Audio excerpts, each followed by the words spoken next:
Mga tinahod ko mga suod ko mga higala. Visayas, Luzon, Mindanao.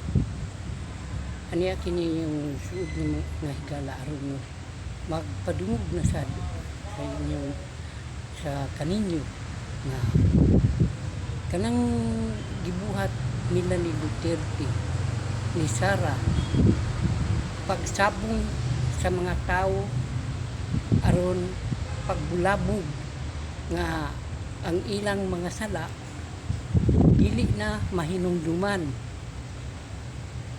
katong 125 million o 51 million bilyon sa mga igsoon kitara ang gihimong alaot kanila sa tanang mga leader nila nga natapalan sa kwarta.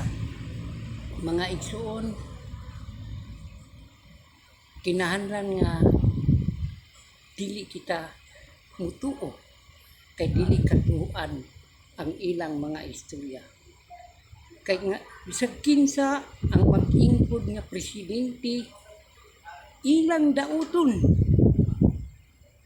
bisan gani nga atong presidente nga maayo ang pagdala sa Pilipinas, maayo ang pagdumala, gibuhatan nila og sala. Pero sila wa magtan-aw sa ilang mga sala. Bisan iyang amahan nga makasasala, bisan iyang igsuon, iyang mga kaparintihan, sigurado ako nga wa gud niya kagusto gihapon sa ilang mga batasan. Sa mga igsuon kanang iyang gipagdungog nga makana puro pang juice kuno dili man na katuhuan kay ang taong magdito og juice naa sa puso, naa sa kasing-kasing ang pag-ila apan ang iyang pag-ila sa Ginoo sama nga nagbiay siya sa langit ng amahan, sama nga ang iyang gibuhat kanato mga igsoon sa kinahanglan nga kita dili maminaw o dili mutuo kaniya kay ngano dili siya ngayon nga mahimong presidente sa Pilipinas kay siya kung siya ang presidente sa Pilipinas mga igsoon daghan mga Lucifer nga sama kanila, daghan nga mga panulay sama kanila, sama niya ng babae kunong nagpakita nga ahas karayong dagway murag arinula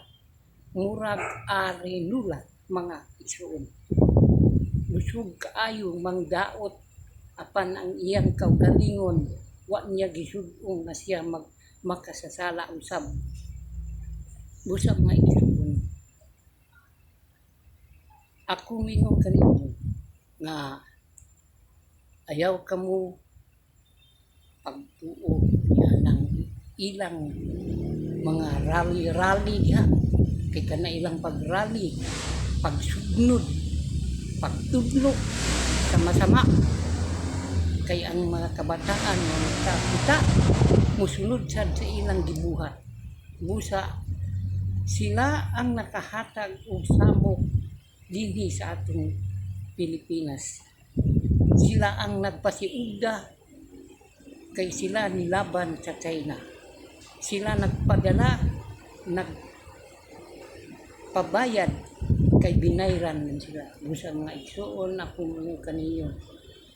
Ayaw ang taon kamo kay kamo may sama kaniya. May sama kamo kanila. Kay sila ang mga taong 666 na sinugo ni Lucifer. Sana inyong maintindihan ang sinasabi ko. Dili maayo ang ilang pagtudlo kanato. Kay kung insakto pa sila, dili na angayan nga magbuhat o pansama. Unta sila ang iyang amahan dili na presidente. Ngano mag buwan pa man siya nga dili naman siya presidente. Angay na unta siya magpahuway kay wala na. Lunok na lang, tiguwang na. Bisa pag abogado pa siya. Sabi sa Panginoon, masama akit siya.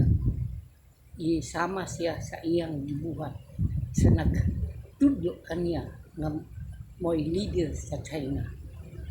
Ilang mao ang nagtugo kanila si Lucifer na naa sa China o siyasad si Satanas mao si Duterte o si Sara.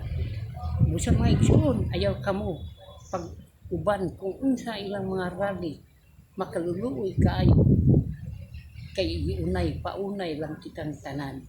Dili akong putod mga igsoon, akong inyong kaniyo subunga ang inyong kaugalingon, subunga ninyo ang inyong mga anak aron dili kamo na masugnod sa kadautan.